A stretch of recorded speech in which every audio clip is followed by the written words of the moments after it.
And we're live. Okay, we will call the meeting to order.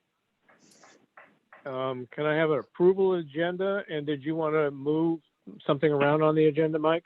No, we're good. Okay, so can I have an approval of the agenda? I'll make a motion to approve the agenda. Okay, can I have a second? I'll second. Thank you. All in favor? Aye. Aye. Aye. Aye. Okay, so we were not going to close session, so we have no presentations. We have, I assume, no public comments. No.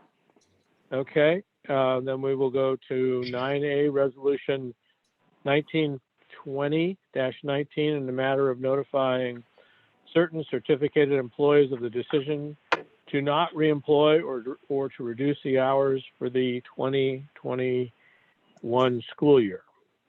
Yes, as the board will remember, in March, we brought forward a resolution identifying that we had a need to look at reducing the number of certificated staff we have because of declining enrollment. And so we noticed those people. At that point in time, there were 20 FTE that we gave initial notices to. As we bring this back this evening, the number that will actually get notices is 14.6. And so we are, as we shared with the board, in real time, as people resign or people retire, we're bringing people back. So the law requires the district to take action prior to May 15th and provide notice to those teachers that still remain on the list. And so you'll see this evening, we're bringing that forward. And then those teachers in those particular categories will be in seniority order. The least senior will receive the final layoff notice. They know this. After March 15th, we provided them a packet of information that protects their rights, protects the district's rights, and allows them to request a hearing if they so choose. None of the teachers we initially served chose to do the hearing.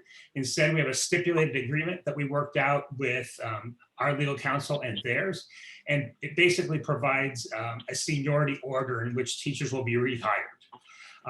For those places where it was a tie, we literally flipped a coin to see who would go before the other. So we're bringing this forward as a next step in our budget reduction process. And again, just a reminder that the majority of those positions we are losing because we're staffing to the levels in the contract.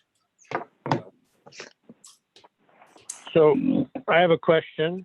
Yep. You said that we had 20 and now we have 14.6. but I see the list of names, only 12 people. I've got a different one. Shoot. We've got 12 on attachment A. Right. It's 12.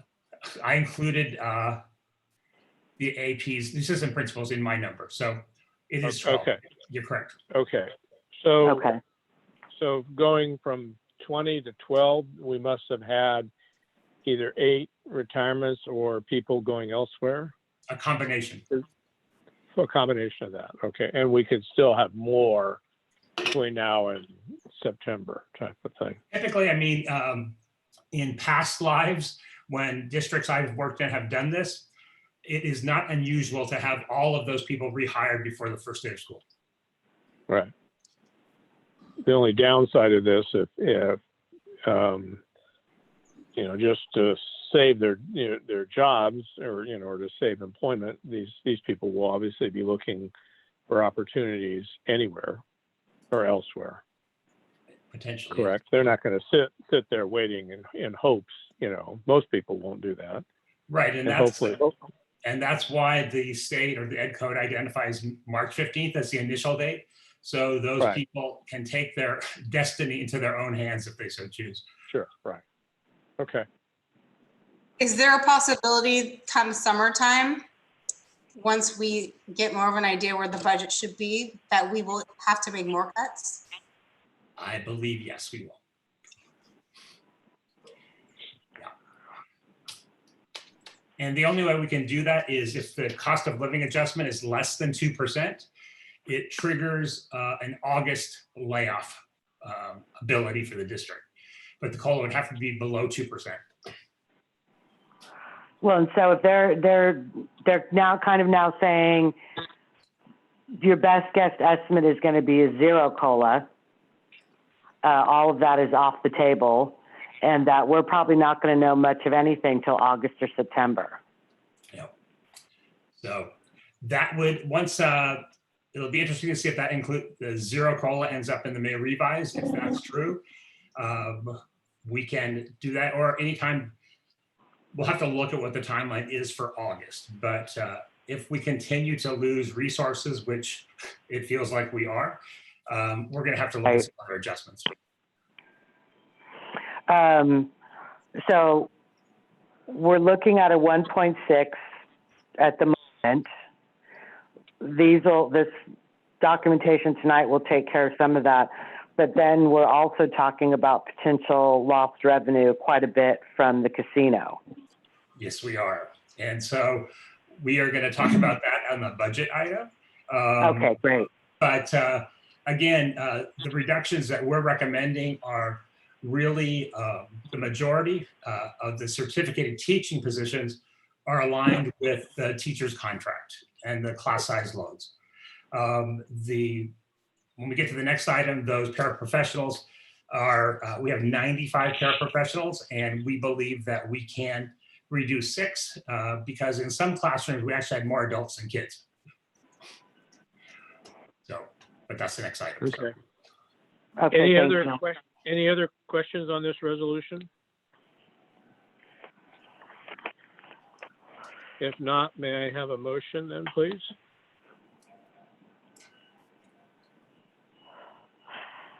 I'll make the motion to adopt resolution 19/2019. May I have a second? I'll second. Roll call? Trustee Brown, Yes?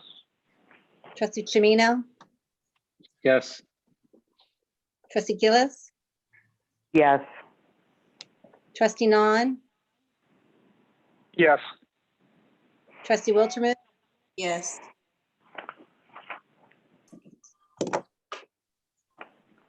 Okay, motion carries 5-0. We'll go to 9B, Resolution 1920 in the matter of reduction of discontinuance of classified services for the 2020-2021 school year.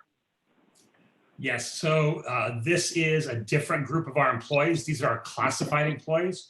These positions are particularly, they're assigned to the SEIU unit. And so all of our instructional assistants are in SEIU. And so the legal requirements for classified employees are different. We have to give them a 60-day notice that their position will be reduced or eliminated for the coming school year. By taking action this evening, the 60 days will end right after the beginning of the fiscal year, but virtually all of those employees don't work during the summer. So there's no fiscal hit to the district by having it go into the next fiscal year. So we're recommending the reduction of 6, where'd it go? 6 paraprofessionals. It's equivalent to 4.25 FTE. So the paraprofessionals do not work an 8-hour day, they work less. And so that's why 6 actually equals 4.25. And Okay. go ahead. No, I was gonna say, any questions from anybody? I'm sorry if I interrupted, Mike. Did you have anything else to say? No, it's all good. Okay, good. May I have a motion then to approve resolution 19/2020 in the matter of reduction of discontinuance of classified services for the 2020-2021 school year? So moved. Have a second? I'll second. Roll call? Trustee Brown, Yes? Trustee Chimino, Yes. Trustee Gillis, Yes. Trustee Nahn, Yes. Trustee Wilcherman. Yes. Motion carries 5-0. We'll go to 11A, fiscal update and planning. How about 10A? About 10, I just skipped that one, 'cause I wanted to ignore the COVID thing. I'm sorry, 10A. There you go. Skip it. That's okay, because we're going to skip the LCAP for a little bit too as well. So I Well, understand. that's the same thing, Thanks, Right, Julie. right. No problem, no problem. So basically, Executive Order N5620 was established on April 22nd. And what's going to happen is that the LCAP is being held until December 15th. So this year, instead of kind of the LCAP process coming to you at the end of June, it will come to you in December. And instead of doing the LCAP report, what we're going to do is a COVID-19 operations written report. And so this report will basically explain kind of the changes from distance learning, how we are meeting the needs of our English learner, foster youth, and low income students, how we're still delivering high quality distance learning opportunities for all of our students, how we're providing school meals for our families, and how we are arranging supervision for students. So this will come to you. This will be presented at a public meeting when the budget is adopted. And the template came out today, so I'm poring over it right now. That being said, too, just get ready for we get to do 2 LCAPs next year. So it's going to be an exciting year next year as well. So Julie, they said that there was a new template and it was just for a single year. Is that correct? Correct. So Okay. what will happen is I believe it'll be a truncated version of the LCAP for the December 15th one, and then they'll hold off, and then we'll do the 3-year one again for the 2021 and 3 years past that. So that is my understanding. Yeah. Okay, that's what I had written down too. Mhm. Okay, And thank it's you. and it's also my understanding that instead of having those 2 meetings we had to have in June, where one night the staff presented the LCAP, and then a day or 2 later, we brought the LCAP and the budget. Those can happen in a single evening, I believe. Yes, there's no public hearing that's required for this. It is just at a public meeting, so the public can weigh in on the report that's given. So this is just because everything's been turned on its head, for lack of a better phrase. correct, exactly. Okay. I'll keep you posted with any other details that we hear at the next board meeting. Thank you. Any other questions? If not, that's discussion on that. We'll move to 11A, fiscal update and planning. All right, I'm going to start this, and I'll start, and then I'm going to ask Robert and Julie to share some of the information they learned this just about an hour ago. Anyway, this evening we wanted to provide really an update on the budget reductions and where we are.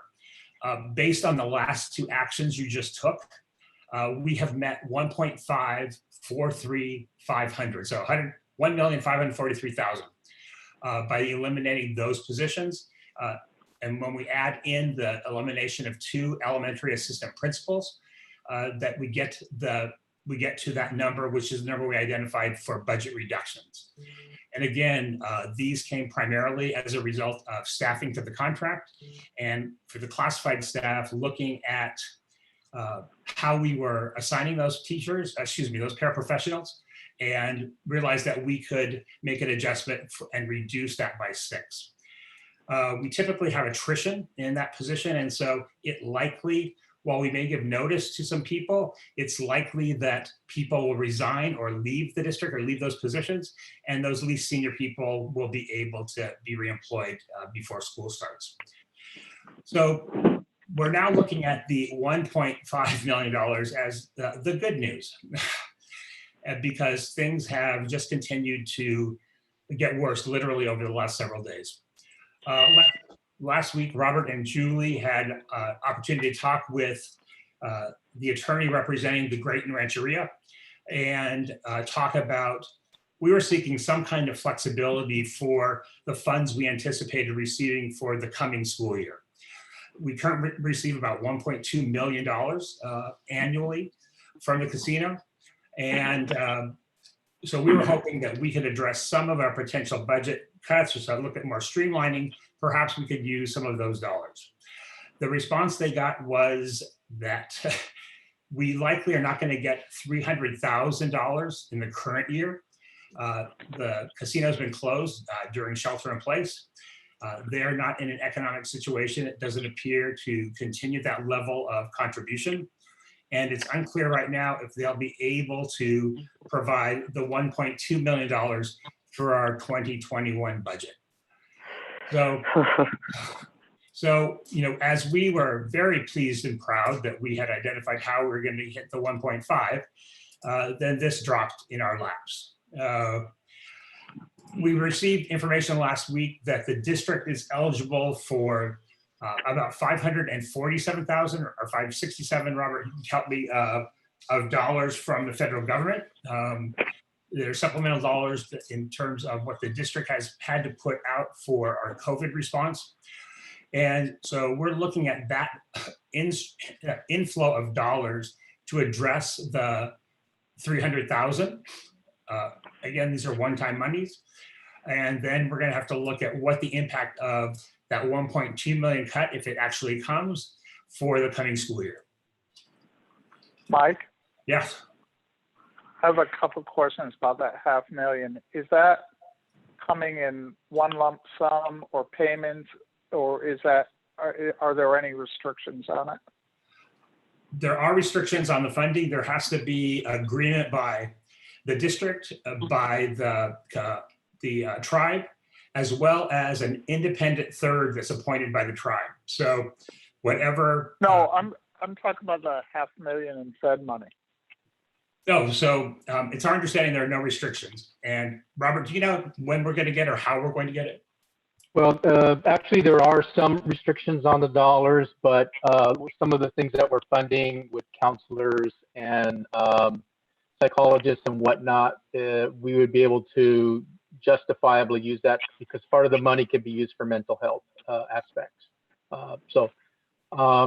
As far as the getting the money, we actually just got off of a Zoom meeting statewide talking about the budget, and Mike Fine from ThickMet talked about probably not seeing those dollars till next year, July, August or so. Is that what he was talking about? He mentioned something about moving the final payment from the last week of June, deferring it till July. No, he was referring to the cash deferrals, which is basically our June apportionment that we usually get. The state will basically be moving those dollars and instead of paying us in June, they'll pay us in July and counting it on their books as July revenues. Okay. So And we he's gone. basically got the budget sort of balanced, right? Real close with the cuts we just approved. Robert. And now we have a 300,000 potentially for this Already year. for Say again? Hello? Mike, are you there? We lost everybody? I'm here. You're here, Carissa. Mayor? Keep Oh, can going. you guys hear? Yeah. Okay, sorry. Okay, so we basically balanced the budget, correct, with the cuts that we just approved, but now we have a potential $300,000, which I know is not huge. Well, in normal circumstances, it's not huge. Well, it's not And then, potential, it's gonna happen. well, no, the $300,000 that we potentially will not get from the casino, correct? I don't think it's potential, I think it's a fact. Robert? Yeah, so for this year, the last payment that they owe us, they're basically saying that there's a strong likelihood that we will not receive that. I'm not honestly that concerned with for this quarter. The bigger impact is on next year's budget and the 1.2 that we had started to plan for. That's the bigger issue. That is one more thing that we had on the plate. One of the things, though, as we talked about, really we don't know what's coming. So how large the hole that we're going to have, how much reduction in revenues, even from what was anticipated for next year. the state announced that they're looking at a 2.31% COLA, which is good. That's a little bit higher than what we had anticipated. But the big question is, can the state afford to fund that or not? So the funded COLA is really what we need to look at and say, are we actually going to get those monies or not from the state? Are we going to get a zero COLA or even possibly a deficit from that? So a lot of unknowns at this point. And Excuse me, Robert. yes, Mandy. Julie and Mike have texted me. They both lost internet connection right now. Okay. So they're not with us. So Kirby's going to be, I think Kirby's going to call them in. So if we just maybe wait a minute or two. Sure. Thank you. Hey, Robert, Yes, Tim. did, Jim, I let's, know, you know, let's hold off until Huh? we get everyone back here so we don't have to repeat.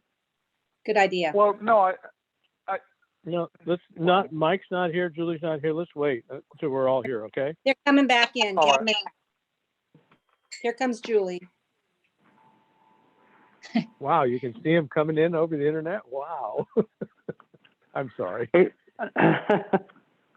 I need some humor now. No Mike yet. No, Mike. Kirby's working It's on it. hard. It's hard squeezing through those internet wires. other tubes. Yeah, On both the internets. yeah, both the internets, right. Get used to it, I guess. Yeah.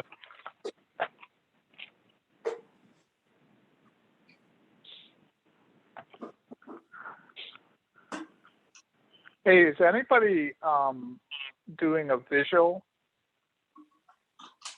I think Joe and Jennifer are. Mike, Relevant? Yeah, I have it live on my screen. I see Jennifer, I see Joe, I see Robert, and I see Mindy. Hello.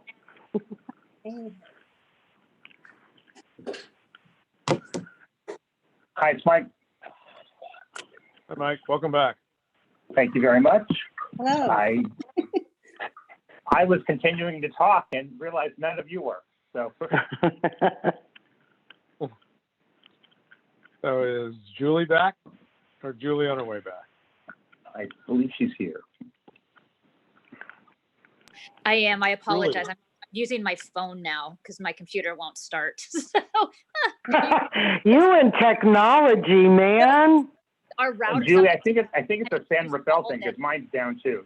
Okay, yeah, I think so because I've had issues all day today, and I haven't. Yeah, I know, right? Me and technology, but I'm using my phone. If I log off, Okay, I'll so- keep trying to log on.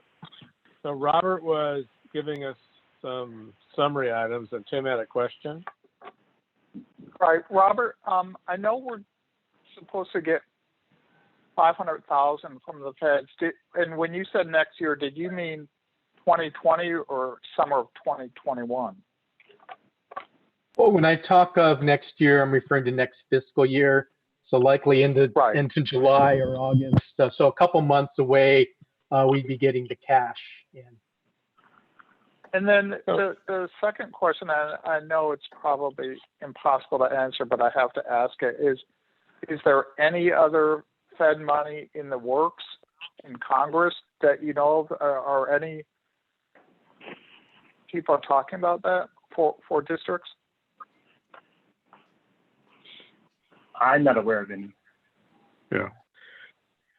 Same So, here. I don't know. I'm not aware of any either. Okay, so this is left, and Robert, and I'm sure a lot of us, I think Jennifer and Carissa and myself, and I saw Julie, and people were just on the conference with the FitMat person from Southern California, and he painted a pretty gloomy picture, and I took notes type of thing, and he said one thing that we have to do is like redo our budget right now, and I don't know if you do or your budget, but some of the things I'll just try to summarize there. He said one, COLA could go away. Worst case scenario, COLA could go to a minus 10%, but he was predicting the worst case hopefully in the worst case scenario, a -5% for COLA. Other things, I don't know how, he broke it out into income tax. Income tax will lag going down. Sales tax is going to go down, and then the last one was, I think it was property tax. Corporations and corporation tax. insurance. Right. So that added up to $145 million, which funds all of the state, which education gets a piece out of. And then he said we're going to lose some money with lottery. So, Robert, what's your plan? Other than running for the hills, do we just kind of have to wait and see what the state does as we go? But then how can we be prepared if on May 15th they say no COLA, and what do we do then? Well, I think the plan for us right now is one of the big things we have to look at is our cash. And so we've already started to take a look at that and the projections, whether we're going to be cash solvent by June 30th. So we need to kind of pencil some of those things out. One of the things we didn't know at the time we started this process was with the Grayton dollars and not getting the $300,000 for this year and how that plays out. The other pieces is we just start doing scenarios. Looking at the COLAs, running different ones and seeing what that looks like. It's going to be challenging in any event. What we're going to have to do. The problem right now is there's so many unknowns. We really truly don't know the size of the hole, how bad the problem's going to be. So right now we can just start running some scenarios, some different models, and taking a look and seeing, well, how bad is it if we get a zero COLA? So that's kind of what the plan is right now. And then once we identify the size of the hole, we'll start looking at options. Hopefully the state does give us some flexibility in certain areas, maybe some relief with STRS and PERS as a possibility on that. And then some other things that hopefully the state can do to help us out in this situation. So he said on that call that we should be stress testing for June. So is that what you were talking about? Making sure we can make payroll at the end of June. He also said that we could be looking at a 10 to 15% in reductions. That's what his experience tells him we may be headed for the next 2, perhaps 3 years. Right. Yeah, the stress test basically right now is the cash aspect. As many of you know, a district doesn't go broke by having a negative budget or insolvent. They go insolvent because they run out of cash.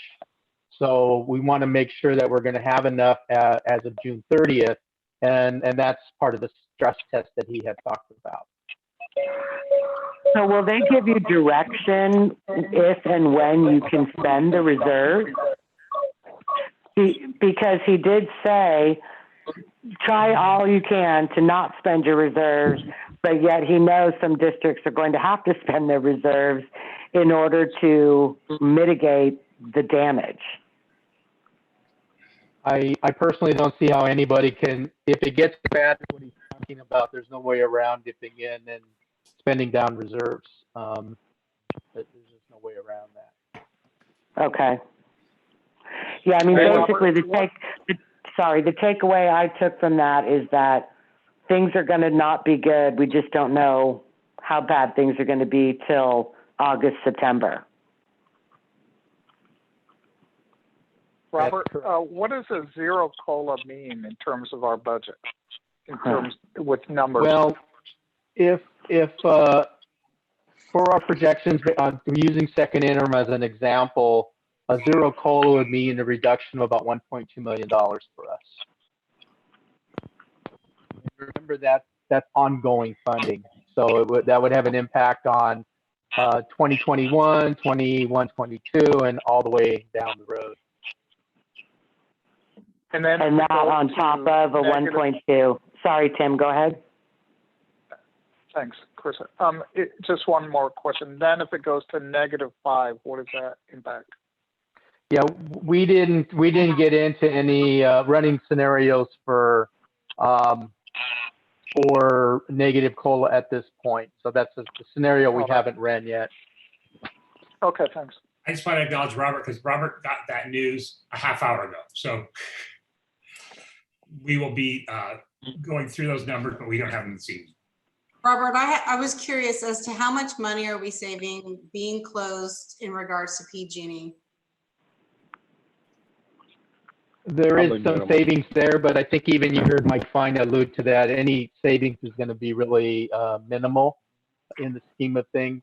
Yes, we have less power, that consumption that's there, but in the scheme of things, it's not going to amount to too much money. So.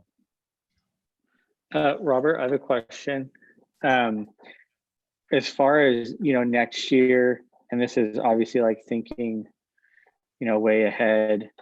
Do we have any budget for safety equipment for the staff, people at the school, if this COVID thing kind of still keeps going on, but we're going back to school, and then we're probably going to have, more people cleaning classrooms, more sanitary masks or PPE for the school. Has that been talked about, or is that just like me thinking a little too much about it? Well, we actually did receive some money from the state, about I think it's $85,000. And we've been using that already. And one of the uses of that dollars is for cleaners and additional safety supplies. So we should have some of that left moving into next year. Yeah, so we have some money now for those resources. I know, and obviously this is like, we're just starting to kind of, people are, I know the construction, they're going back, but they're putting, things like temperature, reading people's temperature, and they're doing a lot of cleaning, which to me, that means people, additional people doing additional work, Yep. Which I'm sure $85,000 is nothing when you're hiring people to clean 10 times as much as they're usually do. I mean, I think, Joe, you're hitting on some of the things we begin to think about reopening school for the new school year. And how do we protect our staff initially as they prepare for families to come back? And then how do we protect the kids and families?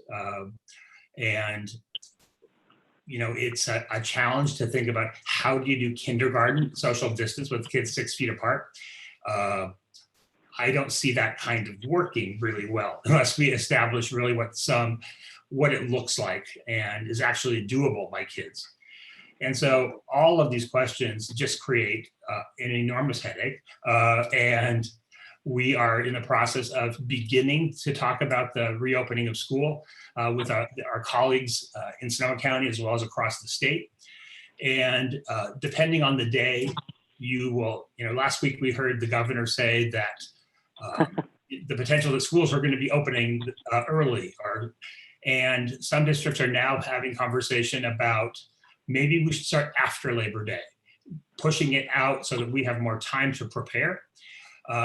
But there's ramifications for that. So almost every action has an equal reaction that we are trying to anticipate. So right now it's just a conversation and brainstorming. And as we put things together, we'll be sharing those with the community and with the board. Mike? Well, we heard tonight so many different, the speaker was really good and I think really thorough in bringing up all the same issues of how are you going to get 25, 28 kids in a portable classroom 6 feet apart? You can't. So next, so what do? You teach some kids on 20% every day, 2 shifts. There's so many more questions than anybody has answers right now. And currently, all of that has to be collectively bargained. If that was Exactly, and that was the thing when I think Gavin Newsom said, gee, we might start in July, you could have had her pin drop because educators everywhere thought, well, how are you going to do that? You can't just tell teachers you get to come to school 2 months early or a month early. I mean, this stuff has big ramifications. Districts don't have the money to hire additional teachers, the money to extend contracts, the property to hold additional classrooms. There's just this myriad of problems. And Yeah, I this mean, is Tim. go ahead, Tim. Do you have any sense of whether a hybrid model would be more expensive or less expensive? Because a lot of districts around the country are definitely moving toward a hybrid model. I mean, I think that's something that we have had some initial conversations about, just because of the challenge of physically having kids in a classroom and be socially distanced is impossible. And so we've begun to have, again, just kind of brainstorm suggestions about, well, what could it look like? And so I think that, there are lots of heads thinking about this in terms of what's going to be best for kids, what's going to be best for families, what's going to be best for our staff. And so it's, right now it's a dilemma that we don't have a clear answer to. And I wish we did, but we're going to be learning right along with our colleagues and trying to do it the right way first, one time, so we don't have to do it again. And so it's a great question. I don't know where we are with that yet, but I think we're definitely talking about it. Okay, thanks. Well, that was one of the things they brought up. If you do independent study, hybrid model, whatever you want to call, if you're teaching 20% in the classroom, the teacher has to figure out how to teach 20% in the classroom and 80% online in the same day. It gets a little convoluted. Yep. I don't see how we go back. I don't think we're going to go back without having some component of distance learning. And that's just my opinion based on just what I think. So I could be totally wrong, but I don't see how we do it without looking at that. Yeah. Yeah, and I was thinking one of the expenses with a hybrid model is going to be technology, but I was wondering if there were any offsetting savings. I can't think of any, but. I think distance learning potentially could cost more if you're talking about IT equipment that needs to be replaced if it breaks. Yeah, there's every time you ask a question, there's 20 more. Yeah. And no answers yet. Yeah.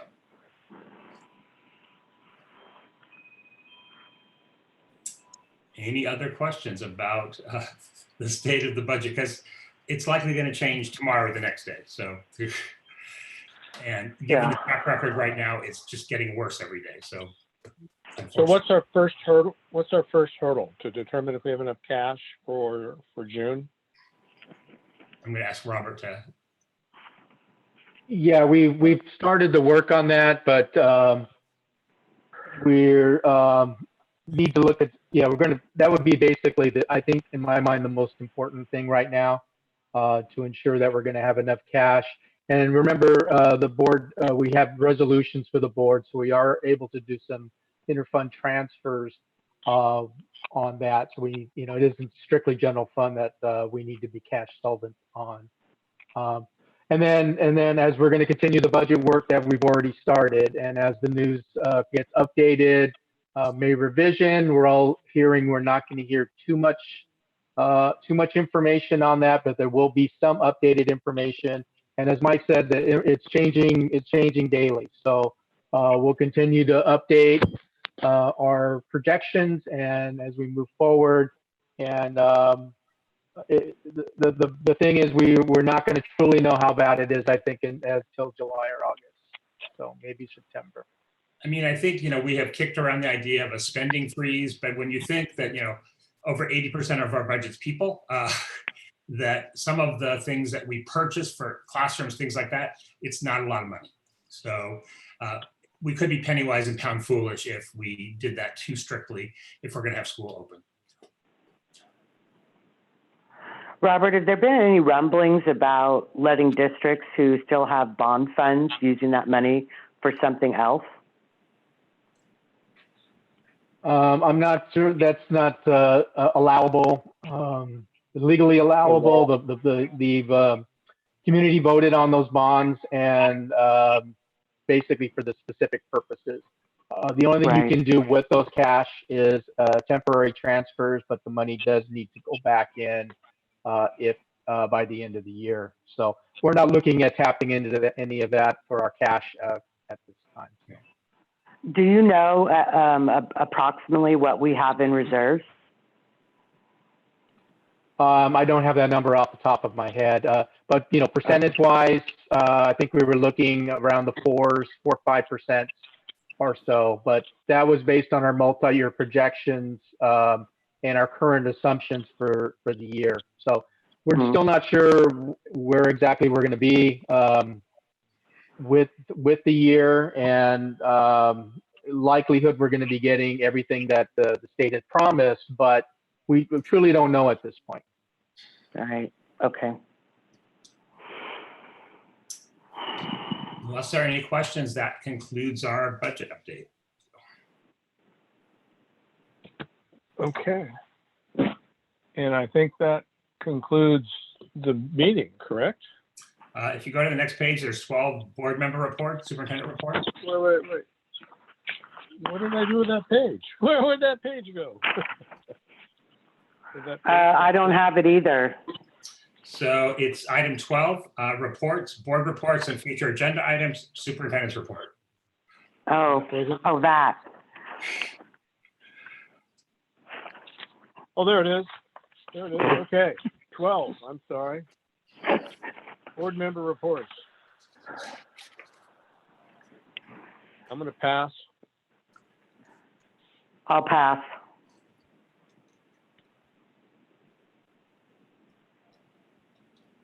Tim, Pass. Joe, Well, I'd like to say thank you to all our teachers who are doing the distance learning. I know that if it wasn't for that, it'd be even harder to shelter in place. The kids are super excited to see and talk to their teachers and their friends. It brings some normalcy. Maddie, she's in TK, but she has 2 meetings a day, which really helps out with her. And you know, Anthony has meetings as well. And it's like one of those things where the kids are so used to talking with their friends and their teachers, and without having that, I think my kids would probably, I know that they wouldn't be doing as well as they are now. So I'm sure the teachers wish, you know, things were different and they can see them, and I just appreciate them sticking with it and you know, showing it's love, you know, to the students and to making sure they're okay, you know, and I really appreciate that. That really means a lot to me, you know, especially since I see it with my own kids. Yeah, special. We got some good press on our La Fiesta elementary teacher or kindergarten teacher. Ryan Carrata. Yeah, Ryan Carrata. Yeah. Doing some fun stuff. So for once the Press Democratic called me and wanted to do something positive, and I said, quick, go talk to Mike, talk to the principal, and so Lisa has some good press, and he's doing an outstanding job too, and as all our teachers are. So anyway, I also would like to say something. I too, it's been incredible to watch what all of our teachers and principals and staff are doing online and how they're keeping everyone's spirits up, and they're trying so many different creative and innovative ways to stay in contact. I've seen teachers going to do parades for kids on their birthdays, to go past their house and wave to them, bring packages to them. So like Joe said, I mean, it's coming straight from their hearts, and it's really incredible to see how they're bringing everybody together. So I want to say thank you to all of them. And one of the other little things I wanted to say is it's so important to celebrate every success, little or big, because that makes the difference in everybody's lives. And I want to give a shout out to Matt Marshall, who completed his master's degree from SSU today. So congratulations, Matt. Congratulations. Congratulations, Cool. Matt. Okay, now to start your PhD. Sorry about that. Okay. Board member reports, superintendent's report. Sure. So your timing is perfect for all of the accolades you're giving our teachers. Today is Teacher Appreciation Day. And we want to do a special shout out to all of our teachers. The board did adopt the resolution at the last meeting, but we are proud that we have so many outstanding teachers that are working in our community, and the things that they're doing are truly amazing. It really is impressive to see the ingenuity and the ideas that teachers can come up with and make it work. So we just want to say thank you very much. We really appreciate what you do every single day. I was going to mention Ryan Carrata. Ryan was in the Press Democrat, that article. Also wanted to acknowledge and thank our mayor and his wife, who organized a fundraising campaign to purchase yard signs with kid pictures on them, and they will be posted publicly before they go to the student's home to be posted there. So I want to say thank you to all the folks that were involved with that. We are in the process of, we're going to be interviewing for the Lawrence Jones position next week. And we have posted the university position, and that closes in mid-May. And we will have both those positions filled before the end of the school year. Are you Zoom interviewing on those positions? We are. Okay. Yep. We are. I mean, All yeah. right. Yeah. All of our hiring is going to be just like a board meeting.